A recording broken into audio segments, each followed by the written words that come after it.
ഒരു full chicken കുറച്ച് ഉപ്പും മഞ്ഞൾപ്പൊടിയും ഒന്ന് വേവിച്ചെടുക്കുക.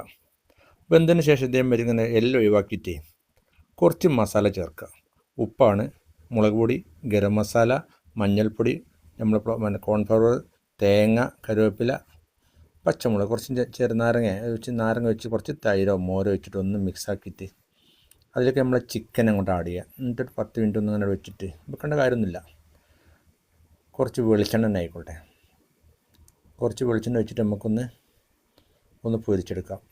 വേറൊന്നുമില്ല, കാര്യമായിട്ട് അതിനെ ഉള്ളൂ. അതൊരു പ്രത്യേക മോഡലൊന്നുമില്ല, ഇതൊരു പ്രത്യേക ടേസ്റ്റാണ്. ഞാൻ പറഞ്ഞുതരാം. നമ്മളെന്തിനാ ആരെ കാത്തിക്കണം, ആരെ പേടിക്കണം, പ്രവാസികൾ ആരെ ഭയക്കണേ? എന്തെങ്കിലും ഉണ്ടാക്കി കഴിച്ചോളൂ മക്കളെ, എന്തെങ്കിലും കഴിച്ചോളൂ. നമ്മളെ ആരോഗ്യത്തിന് നമ്മൾ തന്നെ നോക്കണ്ടേ? അപ്പോൾ അത്രേ ഉള്ളൂ. അപ്പോൾ നമ്മളെ ചാനലൊക്കെ വേണ്ടമാതിരി ചെയ്യുക. അധികം മുരിഞ്ഞാലും രസമല്ല, അധികം മുരിഞ്ഞാലും രസമല്ല. നല്ല അടിപൊളിയാണ്. ഇപ്പോൾ ഈ ഒരു പരുവത്തിലാക്കി കഴിഞ്ഞാൽ അടിപൊളി, സൂപ്പർ. അപ്പോൾ നമ്മൾ ചോറോ ബിരിയാണി എന്തെങ്കിലും കഴിക്കും.